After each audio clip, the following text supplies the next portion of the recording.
Ya. Jadi, yang dah pegang oronyan, yang semenajih nak main urung Malaya, mana mau draw tak? Mana lain aku fikir bayang urung draw ni. Kan? Jadi, bah lumeh urung-urung kampungnya, banyak kaya tu. Karena teruk gede, dalam seminit gaji, 600 ribu. Tapi menurut keahlian. Apa pegang teruk gede? Keahlian rampu. Hai keahlian dia di kampung.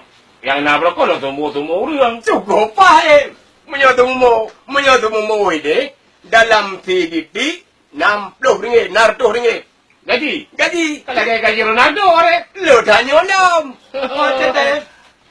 Tumumu. Aku ya. Keahlian temumu. Dapat RM2 no.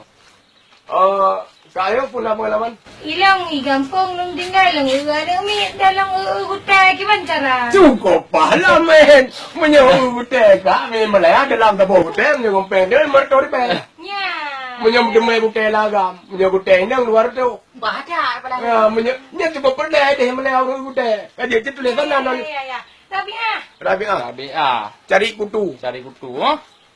Kamu tu kompa. Dia kamu tu pun ada pengalaman. Ilong, menyai rumah dah pegang-pegang kopi abu. Lewat tu mah. Lupa pala men. Restoran Mono menyau dah mutunya tak lewat tu sah, tak lewat tu sah iban jara. Dah lewat. Tak lewat gede. Mandum dah lewat. Oh, mono dak kamu tu. Iron kada email lewat. Untuk drone lunjuk ba warung pun ni. Pakai LCC di restoran. Ba restoran. Dia. Dalam suro gaji drone ni dia menyau pengtanya 5 juta. Dalam suro ya. Oh, gaji. Kadang-kadang tu nak lembur nak buka malam lom. Kam tambah 5 tu kata tu. Oh, tak apa pada aku. Kaji tulis Kak Buntu. Tulis, Kak Buntu buat susu. Dia buat kopi. Jual kopi. Iron gunan pun ada pengalaman. Lu mari yang pun baru betah. Oh my. Cocok. Dadat. Munyo pu baru batah, hide di Malaya. Munyo anu min 5 juta orang. Munyo patah. Munyo urunci, pu 5 juta. Munyo limo patah, nyala mai tok 15 juta dia bayu. Limo patah, motor patah. Segala macam buku yang patah atau jalan patah, munyo urut mahai lah dia bayu. Kan terima lagi ya? Cik leh. Nyopat harapan awaknya.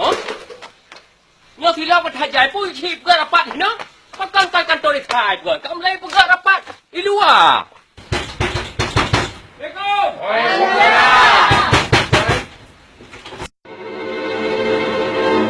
Waji pala. Wajib.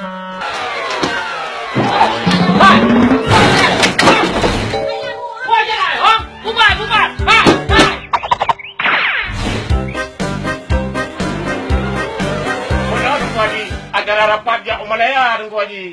Rapat urinang uragam yo. Kau Malaysia. Kamu Tunggu Haji. Apa? Ilahu CM yang pat. Loknya lah. Ayo remor lah ke tempat balung. Kamu lagi pengap-pengap orang hai dah hunyan. Pajan ani jak Malaysia orang je pih puara batam kirim. Lu hidup.